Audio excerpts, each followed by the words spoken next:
Sir, Bharat Pak ఒప్పందంలో ప్రధాని మోడీ విదేశీ విధానంలో ఏమైనా మార్పు చేశాడా? నమస్కారం అండి. ఈరోజు భారతదేశం యొక్క ఫారెన్ పాలసీ అంటే విదేశాంగ విధానం అందరూ చర్చించుకుంటున్నారు. ఎందుకంటే ప్రధాని మోదీ గారు భారత్ పాక్ కాల్పుల విరమణ అనేది ఒక ద్వైపాక్షిక కాల్పుల విరమణే అని ట్రంప్కి తేల్చి చెప్పేశాడు. ట్రంప్ యొక్క ప్రమేయం ఏమి లేదని కూడా చెప్పడం జరిగింది.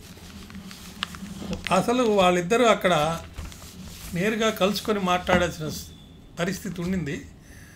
కానీ ట్రంప్ కలవలందువల్ల ఫోన్లో మాట్లాడుకోవడం జరిగింది. ఫోన్లో ఏం మాట్లాడారనేది బయటికి రాలేదు. బయట వచ్చిన మాటల ప్రకారం చూస్తే తానే భారత్ పాకుల మధ్య కాల్పుల విరమణ ఒప్పందాన్ని కుదిర్చానని ట్రంప్ మళ్ళా కూడా చెప్పాడు. అంతేకాకుండా ఆయన నాకు పాకిస్తాన్ అంటే ప్రేమని కూడా చెప్పాడు.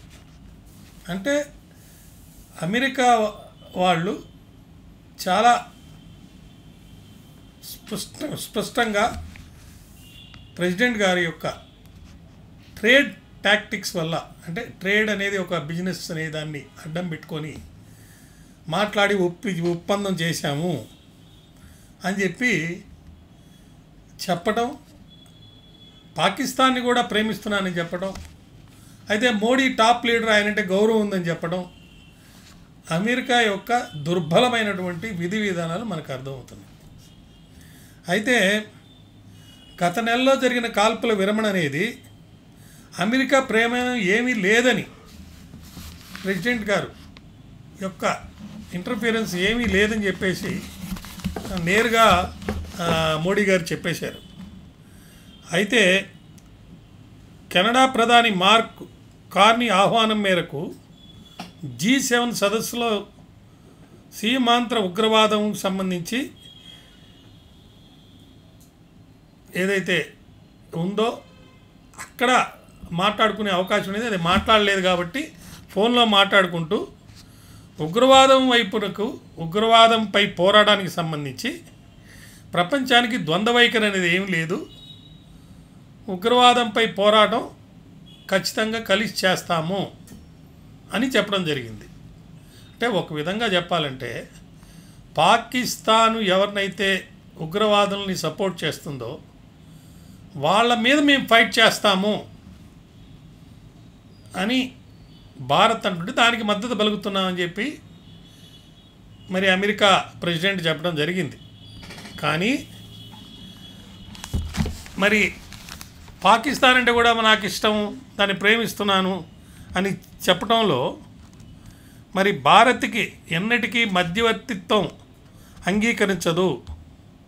పాకిస్తాన్ విజ్ఞప్తితోనే రెండు దేశాల సైన్యము చర్చలు జరిపి కాల్పుల విరమణ తీసుకున్నాము.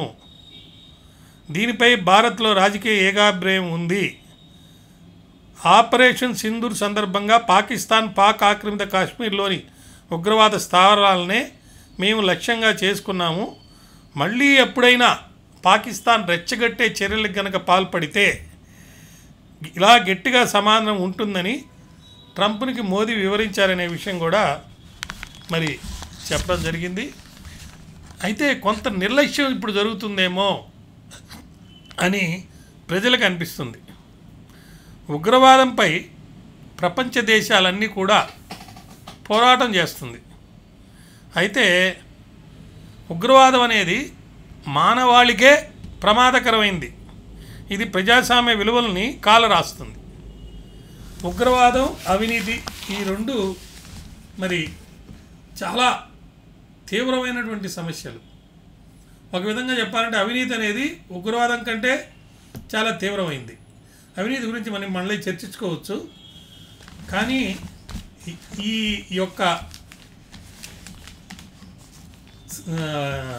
ఉగ్రవాదంపై పోరాటానికి సంబంధించినటువంటి జరిగిన చర్చలు కానీ లేదా కాల్పుల విరమణ కానీ ఇవన్నీ మనం చూస్తుంటే మనకు చాలా సున్నితంగా ఉన్న ఈ విధానానికి సంబంధించి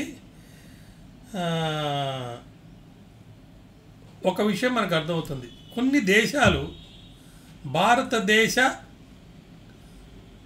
ఫారెన్ పాలసీ విదేశీ విధానానికి సంబంధించి కొన్ని మార్పులు వచ్చినాయి అనే విధంగా మాట్లాడుతున్నారు. దాంట్లో భాగమే అమెరికా ప్రెసిడెంట్ యొక్క ట్రంప్ యొక్క మాటలు అని చెప్పి మనకు అర్థమవుతుంది.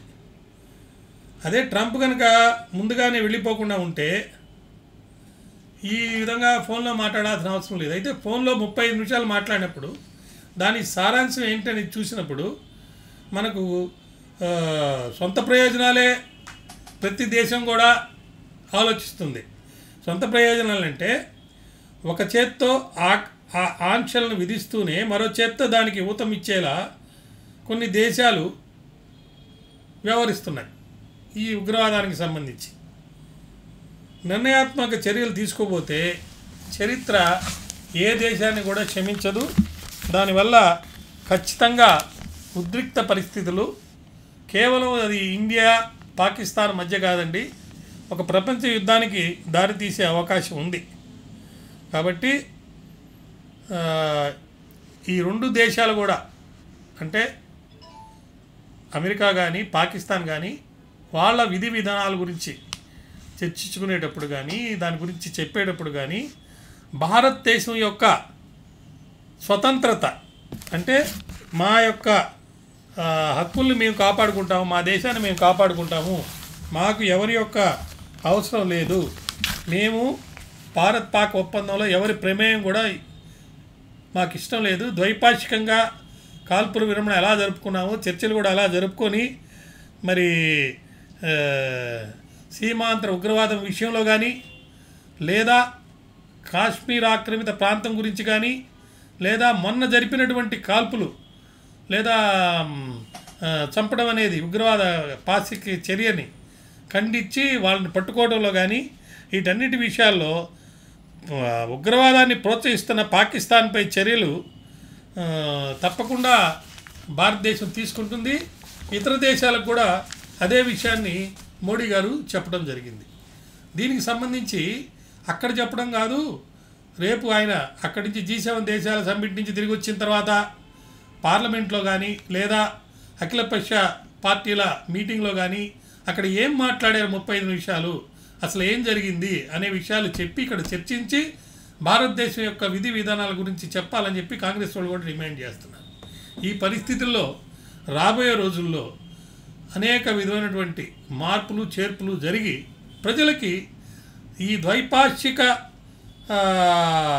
కాల్పుల విరమణ ఇది ట్రంప్ ఏ విధంగా మోడీకి చెప్పాడో, మోడీ ఏ విధంగా ట్రంప్కు చెప్పాడో ఆ విషయాల గురించి కూడా క్లారిటీ వచ్చి సామాన్య మానవుడికి మన దేశ విధి విధానాలు విదేశీ విధానానికి సంబంధించి మనం గతంలో ఏ విధంగా మరొకరి యొక్క ఇంటర్ఫియరెన్స్ అవసరం లేదని చెప్పి మనం ఎలా చెప్తున్నామో అలాగే కొనసాగుతుంది అని చెప్పి తెలియజేస్తే చాలా బాగుంటుందని నేను విశ్వసిస్తున్నాను. నమస్కారం.